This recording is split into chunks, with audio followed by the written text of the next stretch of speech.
नमस्कार सांग माने आज मु गोटे पत्र भजार रेसिपी नहीं कि आसी ये हेउची पानी कखारु पत्र भजा। ये भजा खाइबा पे बहुत टेस्ट लगी थाए। आज मु ये भजाटा पूरा नुआ स्टाइल रे करिकी देखैबी। तेबे चलंतु आज रो रेसिपी स्टार्ट करिबा। एठी प्रथमे मु पानी कखारु पत्र किछि नेइची ताकू एबे भलो भाबरे सफा करि नेबी।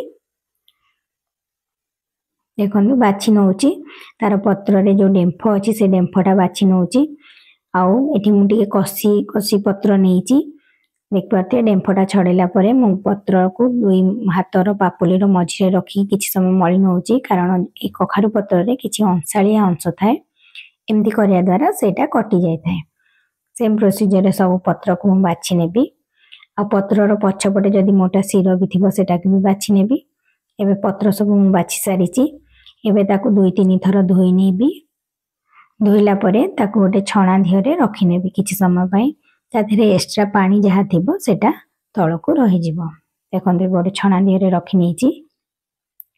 ए समय रे मोरे मसला रेडी करबी। मसला रे गोटे छोटो चामच जीरा नेची आउ 2 चामच धळा सोरिष नेची। धळा सोरिष जागा रे आपण चाहिले कळा सोरिष भी नै परिबे। आ 2टा सुखला लंका नेची। लंकाटा आपण टेस्ट अकॉर्डिंग कम बेसी कर परिबे। आउ 7-8टा रसुन पाखुडा नेथिली ताकू एबे मु सिलरे बाटी आनिची। एबे देखंतु 2टा छोटो साइज रा आलू नेथिली ताकू सिजेई की चोपा छडेई की नै आसीची। एबे धोई की रखिथिबा पत्र को मु सब छोटो छोटो करिकी काटि नेबी।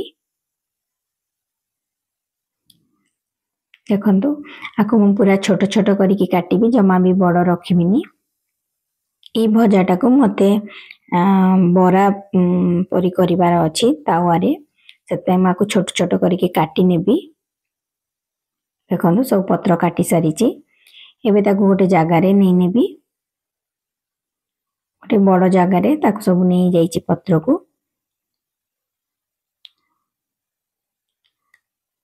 देख पारथिबे आ जो आलू सिजेई की रखथिली ताकू एबे गोटे कंटा चामच रे भलो भाबरे मैश कर नउची। देखंतु एबे से पत्र रे परिमाण मुताबिक लूण दे नेबी आ अल्प टिके हळदी गुंड दे नेबी। तापर जो मसला बाटी की रखथिली से मसला को भी दे नेबी आलू को भी दे नेबी सब जिंसो से पत्र रे दे नेबी। कटा पत्र रे देला परे मु ताकू भलो भाबरे हाथ रे मिसे नेबी। चामच रे मिसेले सेटा भलो की मिसी बनी सेते मु ताकू हाथ रे भलो भाबरे मिसे नेबी। हंतु एटा बे रेडी हो जाईची बरा हेबा पई। एबे गोटे तावा गरम करिबी। तो तावा गरम होला परे मु एठी सोरिष तेल दे नेची गोटे छोटो चामच सोरिष तेल देकी ताको सब आडे स्प्रेड कर नेची। एबे से जो गोली की रखिची ए पत्र मसला सब देकी ताको मु तावा रे एम्ति बरा शेप रो देकी सब बरा भलिया दे नेबी शेप करिकी। देखंतु एठी बरा जो मु तयारी करूची एटा बेसी मोटा करबिनी कि बेसी पतला करबिनी। पतला कले कोन हेबो ना भांगी जिवो आ मोटा कले सेटा भाजीबा पई बहुत समय लागिवो। आ एठी फ्लेम सब बेले मीडियम टू लो रखिबे। हाई फ्लेम रे एटा भाजिले कोन हेबो ना एटा बेसी जल्दी जल्दी पोडी जिवो किंतु भीतर कंचा रहि जिवो भाजी हेबोनी। देख पारथिबे एबे गोटे 2 मिनिट परे तार ऊपर आ टिके टिके सोरिष तेल स्प्रेड कर नउची। तापरे 2-3 मिनिट परे ताकू एमती हल्का हल्का करिकी तार उल्टे नेबी।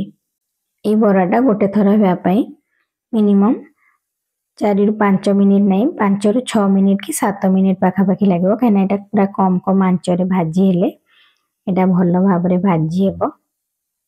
देख पारथुए एटी मते ए बराटा भाजिया पई 5-6 मिनिट लागि जाईची। हंतु एबे आउ जो अछि आउ सब को भी सेमती देई नेबी सेम प्रोसीजर रे।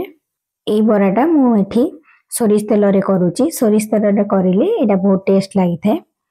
आपण जदी सोरिष तेल बिना अन्य कोनोसी कुकिंग ऑयल चाहेबे भी करि परिबे किंतु सोरिष तेल रे करले एटा बेसी टिके टेस्ट लागि थाए।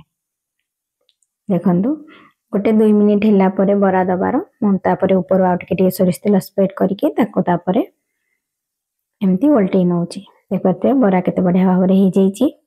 आपण ए बरा जदी करूचंदी ताहेले गरम भात रे साइड आइटम रे खाई परिबे पखाळ भात सहित खाई परिबे। आ आपन को ए रेसिपी केमती लागला मते कमेंट सेक्शन में जणैबे। वीडियो भल लगुले वीडियो को लाइक करेंगे शेयर करेंगे आउ जदि मो चैनल नुआ अच्छा तेरे चैनल को प्लीज सब्सक्राइब करके पाखरे थिबा बेल बटन को प्रेस करने मोर नुआ वीडियो नोटिफिकेशन पाया रहुची। नमस्कार।